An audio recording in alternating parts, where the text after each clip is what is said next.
lograr el crecimiento económico y otorgar razonables recursos a los países miembros. En dificultades económicas, el fondo se financia con dos grandes herramientas, la cuota y el préstamo. Las cuotas son aportes realizados por los países miembros al fondo común de la organización. Las mayores economías hacen aportes proporcionales mayores que las economías más pequeñas. Es decir, un país grande invierte más que un país pequeño. Además, las obligaciones de cuota aumentan periódicamente como forma de aumentar los recursos que pueden disponer el fondo, en forma de los derechos especiales de giro. El fondo fue creado en julio de 1944 durante la Conferencia de los Acuerdos de Watts, a fin de garantizar la estabilidad del sistema monetario internacional después de la Segunda Guerra. Comenzó a existir oficialmente el 27 de diciembre de 1945, cuando los primeros 29 países ratificaron el convenio correspondiente. El nuevo orden económico que proponía el representante estadounidense y que, según se supo más tarde, era comunista y espía de la Unión Soviética, Harry Dexter White, reposaba en tres grandes reglas. Cada estado debería definir su moneda en relación con el oro o el dólar americano. El valor de la moneda debería fluctuar únicamente en la margen del 1% con relación a su paridad oficial. Cada estado estaba encargado de defender esta paridad velando por el equilibrio de la balanza de los pagos. Por lo tanto, el papel del sistema monetario internacional es promover la ortodoxia monetaria para que se mantenga un contexto favorable al desarrollo del comercio mundial. Tras conceder préstamos a algunos países en dificultades en el contexto de la reconstrucción después de la Segunda Guerra Mundial. Según sus estatutos, sus objetivos son fomentar la cooperación monetaria internacional, facilitar la expansión y el crecimiento equilibrado del comercio internacional, fomentar la estabilidad cambiaria, contribuir a establecer un sistema multilateral de los pagos para las transacciones corrientes entre los países miembros y eliminar las restricciones cambiarias que dificultan la expansión del comercio mundial. Infundir confianza a los países miembros poniendo en su disposición temporalmente con las garantías adecuadas con los recursos del fondo, dándoles así oportunidad de que corrijan los desequilibrios de sus balanzas de pago sin recurrir a medidas perniciosas para la prosperidad nacional o internacional. Para acortar la duración y aminorar el desequilibrio de sus balanzas de pagos. El fondo es más o menos complementario a otras grandes instituciones económicas de la época, como es el caso del Banco Mundial, BIR, Banco Internacional de Reconstrucción y Desarrollo, creados al mismo tiempo, y en el Acuerdo General sobre Aranceles GATT, firmado poco tiempo después. Durante las negociaciones de Bretton Woods, el representante británico, el economista John Maynard Keynes, sugirió la creación de una institución más importante a una verdadera banca central mundial, que emitiese una moneda internacional, el Bancor. Esta proposición fue rechazada porque habría significado para los Estados Unidos una pérdida de su influencia con el dólar. Otorga temporalmente aquellos recursos financieros a los miembros que experimenten problemas en su balanza de pagos. Un país miembro tiene acceso automático al 25% de su cuota si experimenta dificultades de balanza de pago. Si necesita más fondos, tiene que negociar un plan de estabilización.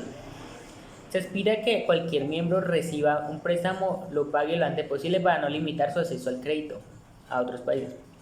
Antes de que esto suceda, el país solicitante del crédito debe indicar de qué forma se propone resolver el problema de sus balanzas de pago, de manera que sea posible reembolsar el dinero de un periodo de amortización de 3 a 5 años, aunque a veces alcanzan los 15 años.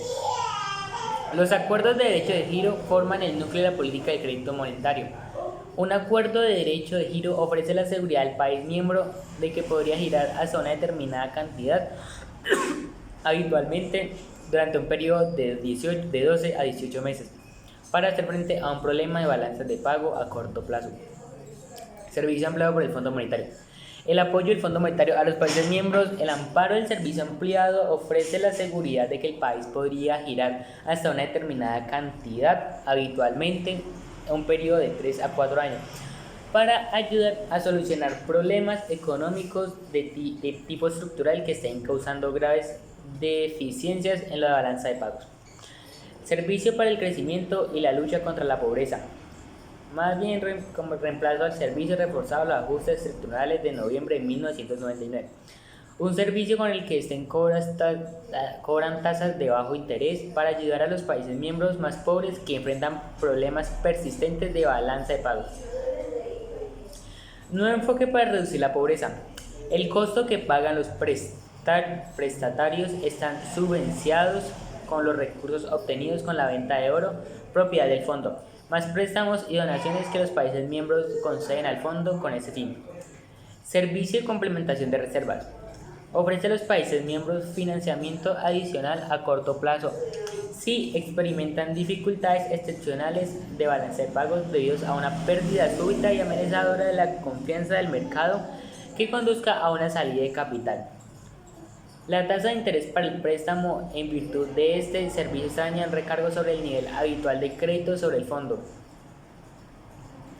Asistencia de emergencia. Ventanilla abierta de 1962 para ayudar a países miembros a superar los problemas de balanza de pagos debidos a las catástrofes naturales repentinas e impredecibles.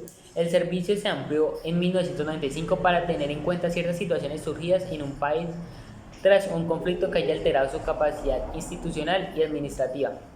En la cumbre de G20 de 2009, el Fondo Monetario cuadriplicó su capacidad financiera en más de $1 billón. Además, se le encargó supervisar si los países están estimulando suficientemente a sus economías y si están reforzando sus sistemas regulatorios. Además de alertar sobre los problemas financieros, cerca de $500 mil millones serán destinados para rescatar las economías en problemas, y el organismo dispone de una línea de crédito que no les exige a los deudores llevar a cabo reformas económicas no populares, como la reducción del gasto fiscal, aunque en algunos países califican para este tipo de crédito.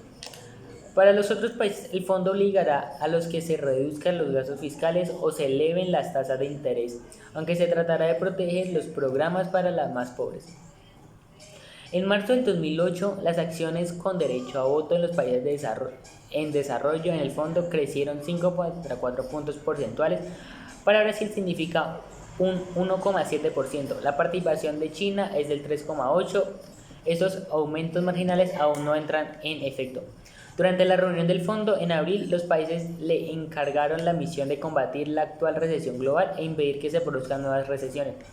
Para este último está llevando a cabo una prueba de sistemas de advertencias temprana, dando advertencias y dictando políticas a los países de manera privada.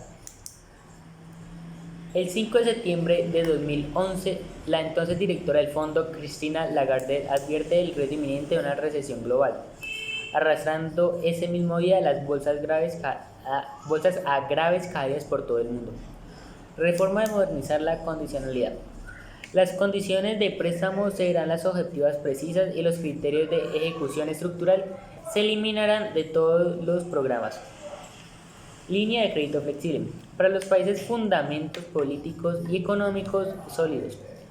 No están sujetos a los objetivos de política acordados por el país. Sus plazos de reembolso serán de 3 años y un cuatrimestre a 5 años. Serán renovables y se podrán usar la balanza de pagos y contingentemente. Fortalecer los acuerdos stand-by con mayor flexibilidad. Duplicación de los límites del acceso al financiamiento. Los nuevos límites anuales y cultivos acceso al financiamiento no concesionario del Fondo Monetario son del 200 y 600% de la cuota, respectivamente. Simplificar los costos y vencimientos. Simplificar los servicios. Se eliminarán los servicios poco usados que serán incluidos en la LCF, líneas de crédito flexible. La reforma de los servicios para los países bajos de ingreso. El informe del 2013, confiscación de ahorros privados para reducir la países ricos.